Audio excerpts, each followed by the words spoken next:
In recent weeks, the Middle East has witnessed one of the most significant escalations in its modern history. A sudden and massive Israeli airstrike targeting Iran's nuclear facilities has pushed the region to the brink of a broader conflict. This is not an isolated event. It is the result of years of growing tensions, covert operations, and failed diplomatic efforts. Behind every missile launch, behind every air raid siren, lies a complex web of political decisions, intelligence maneuvers, and military calculations. For Israel, the perceived threat of a nuclear-armed Iran has been a red line for more than a decade. For Iran, Israel's aggression represents another chapter in what it considers a long history of foreign interference and existential threats.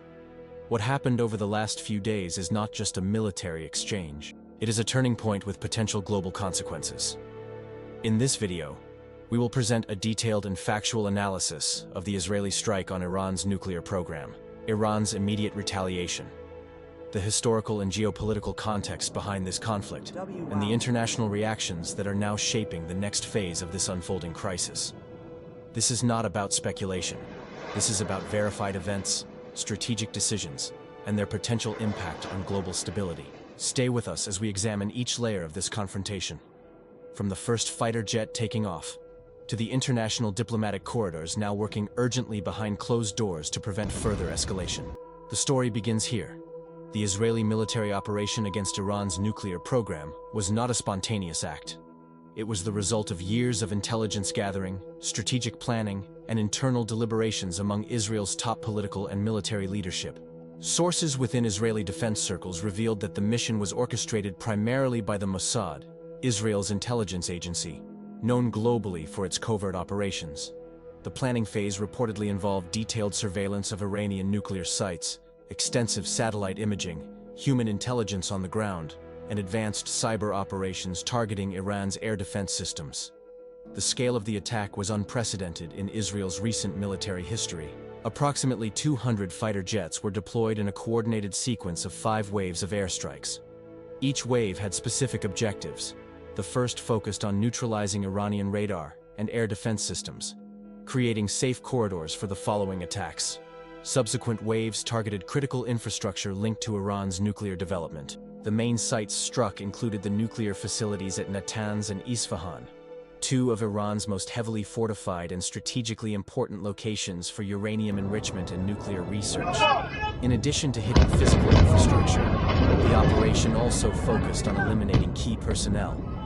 Reports suggest that several high-ranking Iranian military officials and scientists associated with the nuclear program were specifically targeted and killed during the strikes.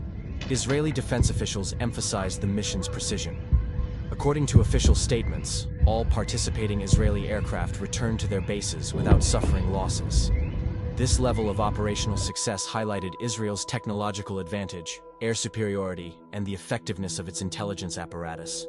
The Israeli government has not officially confirmed the full extent of the operation, but anonymous sources within the military described it as one of the most complex and high-risk missions Israel has undertaken in recent decades. The objective was clear: to cripple Iran's nuclear capabilities and send a strategic message, not only to Tehran, but also to the international community, that Israel remains committed to preventing Iran from acquiring nuclear weapons. However, military analysts warned that such a bold action would almost certainly provoke a large-scale response from Iran, raising fears of a broader regional conflict. The airstrikes marked a significant escalation in the long-standing tensions between the two countries, setting the stage for a dangerous period of uncertainty in the Middle East. Iran's response to the Israeli strike was immediate and calculated. Within hours of the attacks on its nuclear facilities, Iran launched a large-scale retaliatory operation. The first wave came in the form of ballistic missiles. According to initial intelligence reports, Iran fired approximately 150 missiles toward Israeli territory.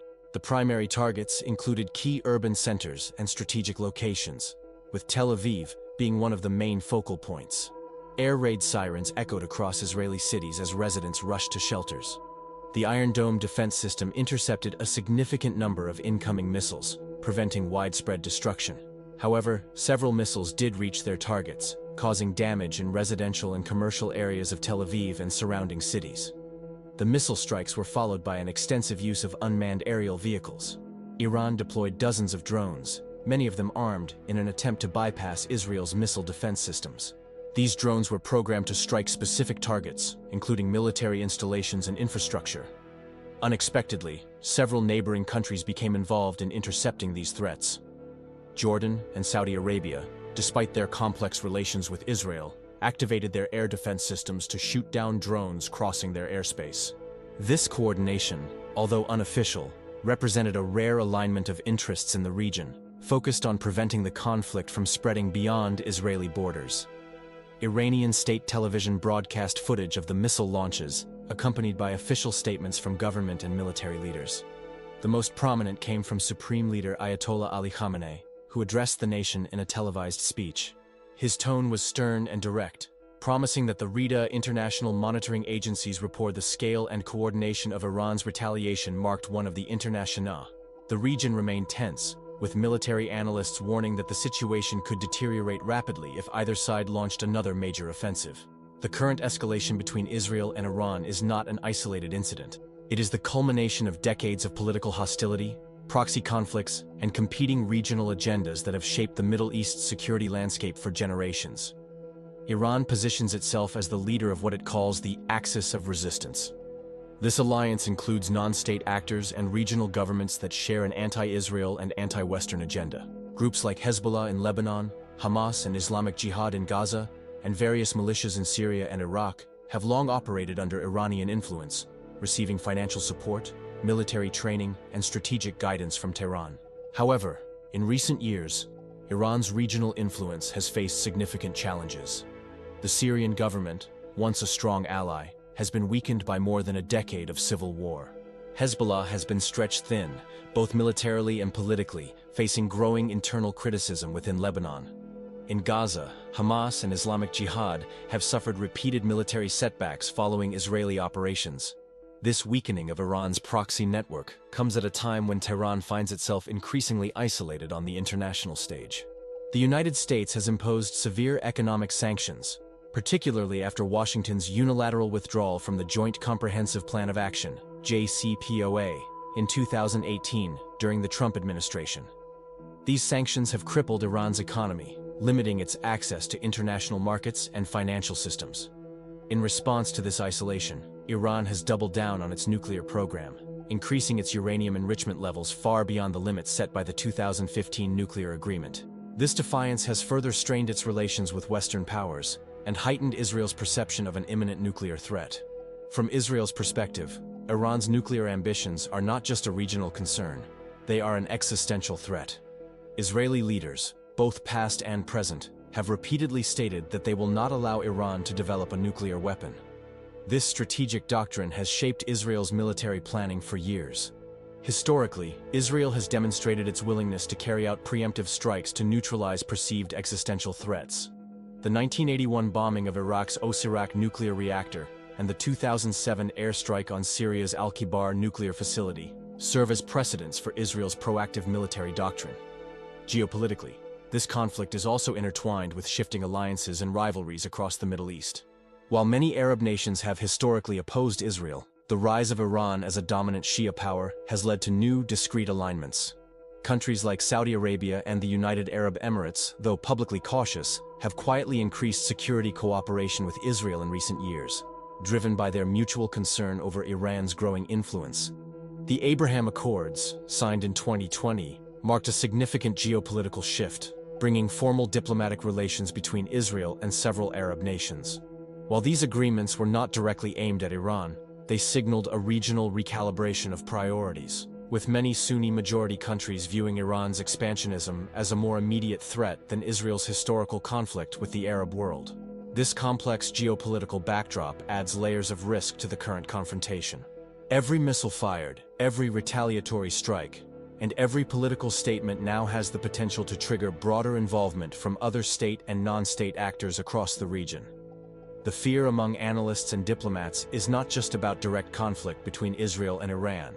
The real danger lies in the possibility of a chain reaction, where militias in Iraq, Hezbollah in Lebanon, and armed groups in Gaza respond with their own offensives, dragging multiple countries into a wider, uncontrollable war. As the situation evolves, Understanding this historical and geopolitical context is essential to grasp the stakes involved and the reasons why the world is watching this conflict with increasing concern. The roots of Iran's nuclear program stretch back to the 1950s, when the country, under the Shah's leadership, began pursuing nuclear technology with assistance from the United States under the Atoms for Peace program. However, after the 1979 Islamic Revolution, Iran's nuclear ambitions took a different direction, becoming a central point of tension between Tehran and the international community. For decades, Western nations, particularly the United States and European powers, viewed Iran's nuclear activities with suspicion. The concern was not limited to energy production, but focused on the potential development of nuclear weapons. In response, Iran consistently insisted that its program was for peaceful purposes.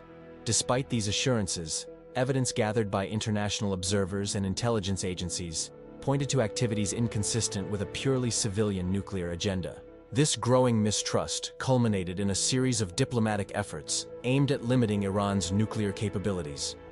After years of negotiations, the Joint Comprehensive Plan of Action, JCPOA, was signed in 2015. The agreement was reached between Iran and the P5+1 group, which includes the United States, the United Kingdom, France, Russia, China, and Germany.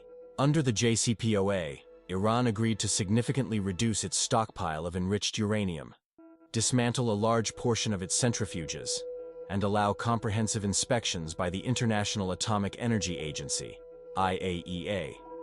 In exchange, international sanctions that had crippled Iran's economy were eased, providing Tehran with much-needed economic relief. For a brief period, the agreement appeared to stabilize the situation. International inspectors confirmed that Iran was complying with the terms, and regional tensions temporarily eased. However, this fragile stability would not last.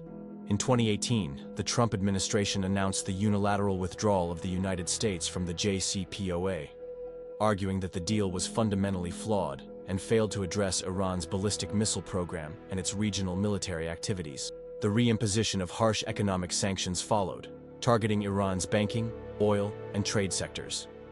This decision reignited tensions almost immediately. In the months and years that followed, Iran gradually scaled back its compliance with the nuclear deal. It began increasing its uranium enrichment levels far beyond the JCPOA limits. By 2021, Iran had begun enriching uranium to 60% purity, just short of weapons-grade level, which is around 90%. More alarming for international observers was the accumulation of enriched uranium. Reports from the IAEA indicated that Iran's stockpile had reached levels sufficient to produce multiple nuclear warheads if the material were further enriched. By early 2025, estimates from various intelligence agencies suggested that Iran had the technical capability to manufacture as many as 9 nuclear weapons within a short time frame, should it decide to do so. The collapse of the JCPOA not only removed the existing limitations on Iran's nuclear program, but also reduced international oversight. The IAEA reported restricted access to several key sites, making independent verification of Iran's activities increasingly difficult.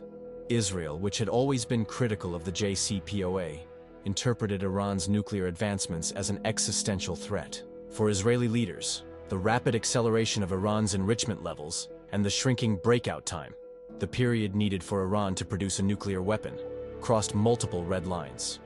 The failure of renewed diplomatic negotiations under subsequent U.S. administrations further escalated the situation. As Iran pushed ahead with its nuclear development, Israel moved from a policy of deterrence to one of preemption. The Israeli airstrikes on Iranian nuclear sites were a direct response to this escalating threat. Military analysts described the operation as a clear signal. Israel would not allow Iran to cross the threshold into becoming a nuclear-armed state.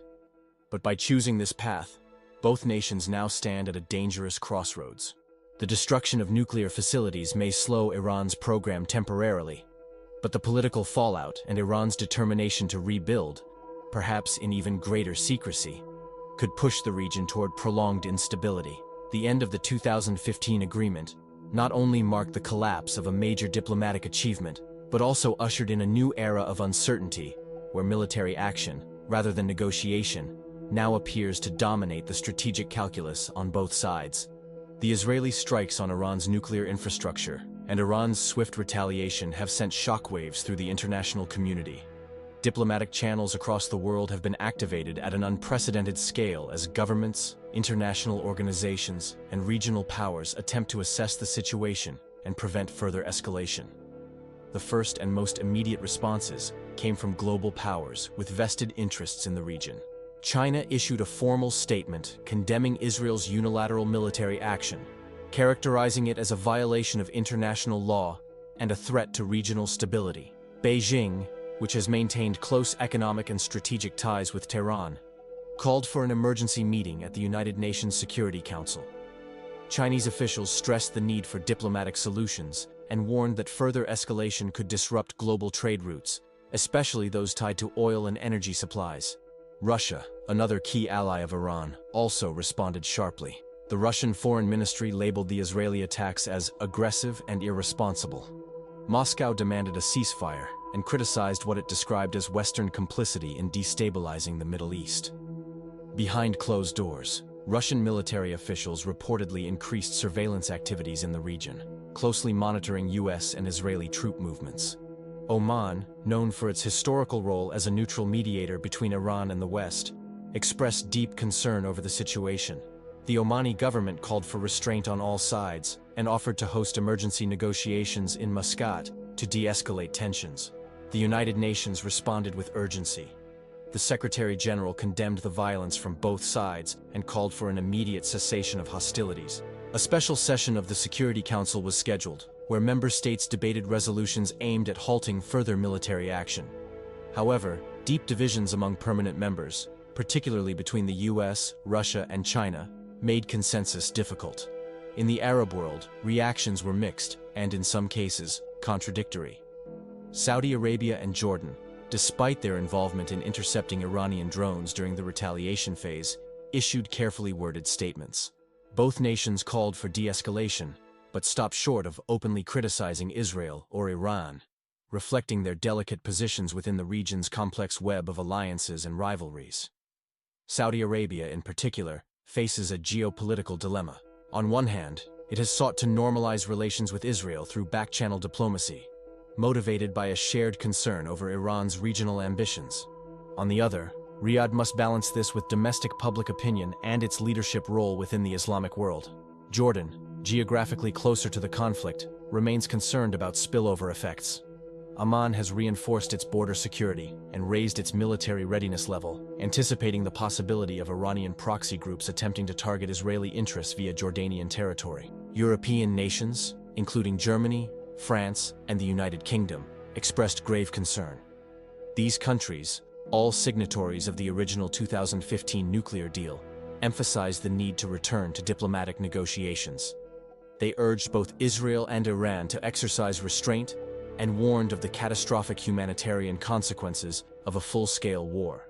Meanwhile, Washington's response remained measured but strategically calculated. The United States officially stated that the Israeli operation was conducted unilaterally, distancing itself from direct involvement. However, behind the scenes, the U.S. ramped up its military readiness across the Middle East. American forces stationed in bases throughout the region were placed on high alert. Carrier strike groups were repositioned in the Persian Gulf, and missile defense systems at U.S. installations in Iraq, Kuwait, and Qatar were upgraded to prepare for potential Iranian reprisals against American assets. Additionally, Washington began evacuating non-essential personnel from several embassies across the Middle East, a clear indication of how seriously the Pentagon viewed the risk of further escalation. International financial markets reacted almost immediately. Oil prices surged amid fears of disruption in supply routes through the Strait of Hormuz, one of the world's most critical maritime choke points. Investors worldwide began reallocating assets, reflecting the growing uncertainty. In diplomatic corridors, efforts to prevent the conflict from expanding continue intensively. Back-channel communications between Washington, Moscow, and European capitals have increased, with all sides attempting to find a path toward de-escalation. However, with both Israel and Iran showing no immediate signs of backing down, and with regional powers taking sides, the international community now faces one of the most serious Middle East crises in recent decades. Israel's ability to carry out a large-scale, multi-phase attack deep inside Iranian territory is not the result of isolated decision-making or simple air superiority. It is the culmination of decades of investment in intelligence gathering, technological innovation, and military training, all designed with one objective: maintaining Israel's qualitative military edge in the region. At the heart of this capability lies the Mossad, Israel's foreign intelligence agency. Known globally for its covert operations, the Mossad played a central role in the lead-up to the recent strikes. Over the years, Israeli intelligence operatives have conducted numerous missions inside Iran, from cyber attacks to sabotage operations, and even high-profile assassinations of Iranian nuclear scientists. The information gathered by the Mossad was critical in planning the most recent operation. Detailed data on Iranian air defense systems, missile launch sites, and underground nuclear facilities allowed Israeli planners to design attack routes that minimized exposure and maximized impact. Beyond intelligence, Israel's Air Force demonstrated its strategic reach and operational discipline. Deploying around 200 fighter jets in 5 coordinated waves required not only logistical precision, but also extensive aerial refueling capabilities. Reports indicate that Israel utilized multiple aerial refueling tankers to support its fleet, ensuring that fighter jets could complete the long-distance mission and return safely. Another key element was Israel's use of Syrian airspace to access Iranian targets. For years, Israeli pilots have trained for complex operations in hostile environments, often flying at low altitudes to avoid radar detection. In this operation, those skills were fully tested. By using specific flight corridors and electronic warfare techniques, Israeli aircraft managed to breach Iranian air defenses with minimal exposure. The strikes targeted more than 100 sites across Iran, including nuclear enrichment facilities, missile depots, command centers, and radar stations. Precision-guided munitions were employed to ensure the destruction of hardened and deeply buried targets, such as the Natanz and Isfahan nuclear sites. One of the most remarkable aspects of the operation was the reported absence of Israeli casualty. All participating aircraft returned to their bases without loss. This operational success is viewed by military analysts as a testament to Israel's advanced training, technological superiority, and meticulous planning. The airstrike was not Israel's first preemptive action against nuclear threats in the region. Historical precedent includes the 1981 Operation Opera, when Israel destroyed Iraq's Osirak nuclear reactor, and the 2007 Operation Orchard, which targeted Syria's suspected nuclear facility at Al-Kibar. Both missions reinforced Israel's doctrine of preventing hostile nations from acquiring nuclear weapons capabilities at any cost. Beyond air power, Israel's broader military infrastructure also played a role. Real-time intelligence updates, electronic warfare units, and special operations teams contributed to the mission's overall effectiveness. Israel's missile defense systems, including the Iron Dome, David Sling, and Arrow platforms, remained on high alert throughout the operation, anticipating possible immediate retaliation from Iran or its regional proxies. In the days following the attack, Israeli government officials refrained from providing detailed statements, adhering to the country's long-standing policy of strategic ambiguity. However, anonymous sources within the defense establishment described the operation as one of the most complex and successful military missions in Israel's recent history. While the tactical objectives of the mission appear to have been achieved, military experts warned that the strategic consequences are far from resolved. The strike demonstrated Israel's offensive capabilities and its readiness to act unilaterally, but it also placed the nation at the center of a rapidly evolving regional crisis. The coming days and weeks will test not just Israel's strike power, but also its defensive resilience, as the threat of further retaliation from Iran and its allies remains imminent. Following the recent escalation between Israel and Iran, the central question now dominating discussions among political analysts, military strategists, and global leaders is whether this conflict will remain contained or spiral into a broader, potentially global confrontation. The possibility of a direct, full-scale war between Israel and Iran cannot be ruled out. However, several key factors suggest that while both nations are prepared for continued hostilities, a large-scale ground invasion remains unlikely in the immediate term. Geography is one of the primary limiting factors. Israel and Iran do not share a border, making a traditional ground offensive logistically complex. For Israel to launch a terrestrial campaign against Iran, it would require either overflight rights through multiple sovereign nations or the establishment of forward operating bases in neighboring countries. an option that carries enormous diplomatic and operational risks. From a population and resource perspective, Israel faces limitations as well. With a population of just over 9 million and a smaller standing army compared to Iran's, Israel would face considerable challenges sustaining a prolonged ground campaign deep inside Iranian territory. Although Israel possesses advanced technology and highly trained special forces, engaging Iran in a conventional war would stretch its military capacity to its limits. Iran, for its part, maintains significant manpower advantages and a network of proxy forces across the region. However, Tehran is also aware of its vulnerabilities, particularly its outdated air defense systems, economic instability caused by sanctions, and internal political unrest. A direct confrontation on Iranian soil could further destabilize the regime, something Tehran's leadership is eager to avoid. Given these constraints, both nations are more likely to continue engaging in asymmetric warfare, relying on airstrikes, missile attacks, cyber operations, and proxy engagements rather than direct ground battles. There is also the broader question of international involvement. The possibility of World War III, while often raised in media discussions, remains a distant scenario under current conditions.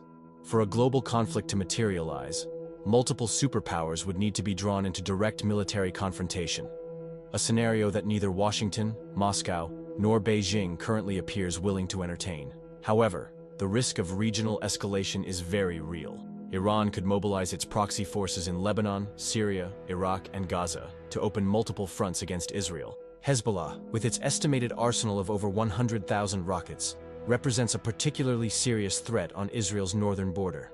Any coordinated multi-front attack could overwhelm Israel's defense systems and force it into broader military operations. Israel, in turn, may feel compelled to launch further preemptive strikes, potentially targeting Iranian assets in Syria, Iraq, or even within Iran's own borders again. Each of these moves carries the risk of unintended escalation, drawing in other regional actors. The United States also plays a critical role in this equation.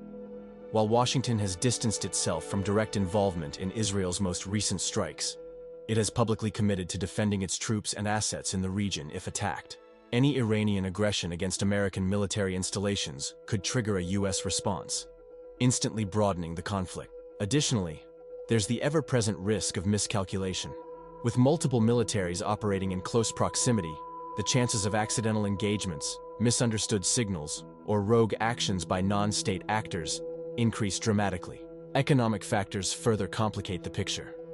Disruption of oil exports from the Persian Gulf, particularly through the Strait of Hormuz, could have devastating effects on global markets. Rising oil prices, supply chain disruptions, and global inflation could pressure world leaders to take more decisive actions, either diplomatically or militarily. In summary, while the outbreak of a global war remains unlikely at this stage, the risk of a prolonged, multi-front regional conflict involving state and non-state actors is growing by the day. The next steps taken by Israel, Iran, and their respective allies will determine whether the situation remains a dangerous standoff or evolves into something far more catastrophic. Beyond the immediate military implications, the confrontation between Israel and Iran has triggered deep concerns about the stability of the global economy. Markets worldwide are reacting with volatility, and analysts are warning that the economic repercussions could extend far beyond the Middle East. One of the most immediate risks involves the global oil supply. The Strait of Hormuz, located off the coast of Iran, is one of the most critical maritime choke points in the world. Nearly one-third of all oil traded by sea passes through this narrow passage. Any disruption to this route, whether through direct military action, mining of the strait, or blockades, would have immediate and severe impacts on global oil prices. Following the initial Israeli strikes and Iran's retaliation, oil futures surged. Benchmark prices for Brent crude and West Texas Intermediate jumped by more than 10% within hours of the news breaking. Energy analysts warned that if the conflict persists or escalates, prices could easily exceed $120 per barrel, reigniting fears of global inflation. The Bab al-Mandeb Strait, located near Yemen and a key route for oil and commercial shipping from the Red Sea to the Arabian Sea, is another point of concern. Given Iran's influence over Houthi rebel forces in Yemen, there is growing apprehension that this corridor could also become a target for disruption. Global supply chains, already strained from years of pandemic-related challenges and geopolitical tensions, are now facing a new layer of uncertainty. The increased cost of energy will impact transportation, manufacturing, and food production worldwide. Developing nations in particular will feel the burden, as higher fuel costs strain national budgets and increase the cost of basic goods. For the United States and its allies, the timing is especially sensitive. Inflation rates in many Western countries had only recently begun to stabilize after years of economic turmoil. A sustained rise in oil prices could undermine those gains, forcing central banks to reconsider interest rate policies and potentially triggering new rounds of economic contraction. Financial markets have already shown signs of stress. Global stock indices experienced sharp declines following the news of the Israeli operation and Iran's missile response. Safe haven assets like gold and U.S. Treasury bonds saw increased demand, signaling investor anxiety about geopolitical stability. In addition to energy markets, the broader Middle East economy is at risk. Countries heavily dependent on oil exports, such as Saudi Arabia, the UAE, and Kuwait, may face political pressure to take sides or to intervene diplomatically. Simultaneously, nations with strong economic ties to both Israel and Iran, like China and several European countries, are reassessing their trade and investment strategies. International shipping companies are also adjusting their routes, diverting vessels away from high-risk areas and increasing security protocols. Insurance premiums for ships transiting through the Persian Gulf have risen sharply, adding to the overall cost of global trade. The ripple effects extend into global currencies as well. The US dollar strengthened as investors sought stability, while currencies of emerging markets weakened amid concerns over capital flight and economic vulnerability. Furthermore, the psychological impact on global consumer and investor confidence cannot be ignored. The uncertainty surrounding the conflict's trajectory has introduced a new layer of unpredictability into an already fragile global economic environment. In summary, while the primary theater of this conflict is military and geopolitical, its economic consequences are unfolding rapidly and on a global scale. Energy security, inflation, supply chains, and financial markets are now all vulnerable to the next decision made in Tel Aviv, Tehran, or Washington. If the conflict continues or expands, the world could face not just a security crisis, but a prolonged period of economic instability with consequences felt from small businesses to the largest economies on the planet. The United States holds a uniquely complex position in the unfolding Israel-Iran conflict. While Washington has publicly distanced itself from direct involvement in Israel's most recent military actions, the geopolitical reality suggests a much deeper, strategic connection between the two allies. Officially, U.S. government spokespeople were quick to label the Israeli strikes on Iranian nuclear facilities as a unilateral action taken solely by Israel. In press briefings, the State Department emphasized that the United States was neither consulted in advance nor involved in the operational execution of the attacks. However, several indicators point to prior coordination at some level.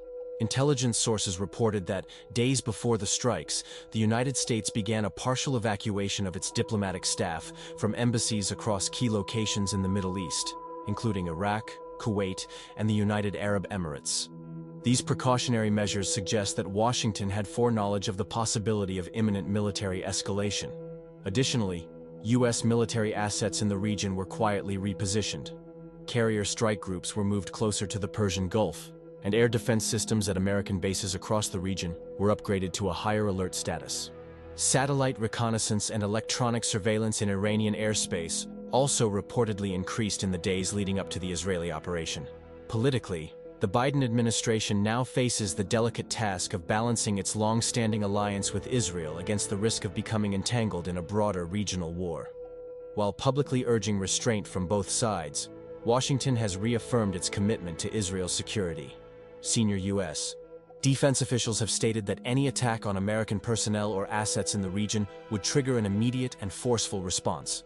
In the background, former President Donald Trump made headlines with a sharply worded statement directed at Iran. In a televised interview, Trump warned Tehran against further aggression, implying that the United States would not hesitate to use military force if American interests were threatened. This statement, although unofficial in terms of current U.S. policy, has further heightened tensions and added a layer of unpredictability to Washington's diplomatic messaging. Analysts also point to the potential domestic political impact of the crisis on the upcoming U.S. presidential election.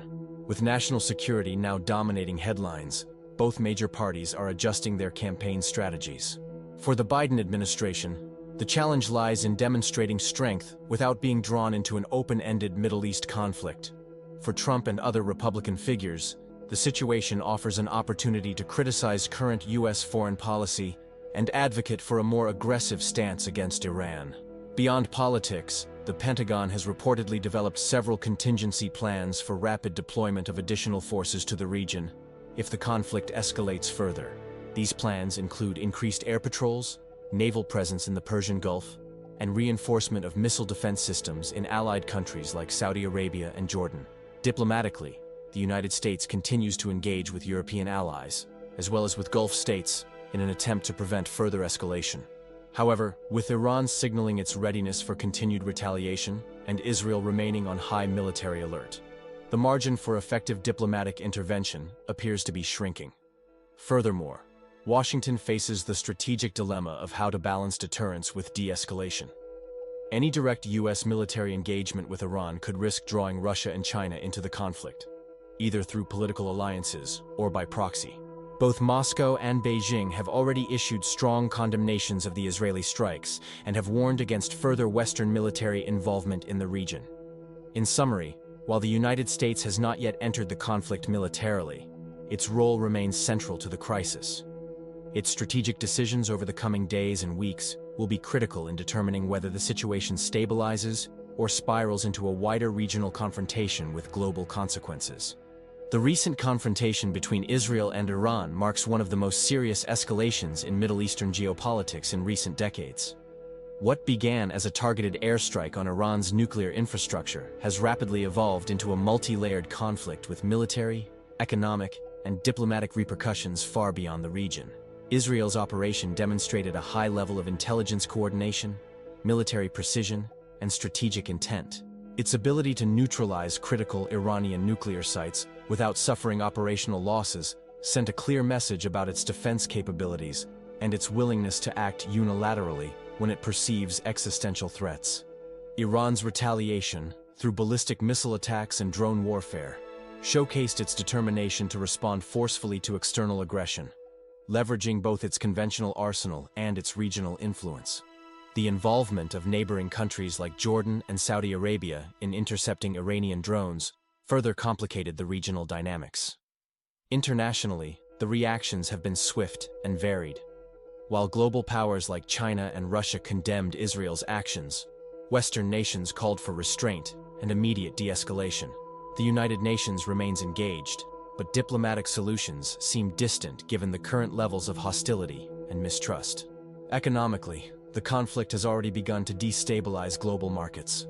Rising oil prices, increased shipping risks, and growing investor anxiety reflect how quickly localized military actions in the Middle East can ripple across the world economy. The United States, though not directly involved in the initial strikes, remains deeply entangled in the broader strategic calculations. Its military presence in the region and its political alignment with Israel place Washington in a critical position where future decisions could either help contain the conflict or contribute to further escalation. As of now, the region stands at a crossroads.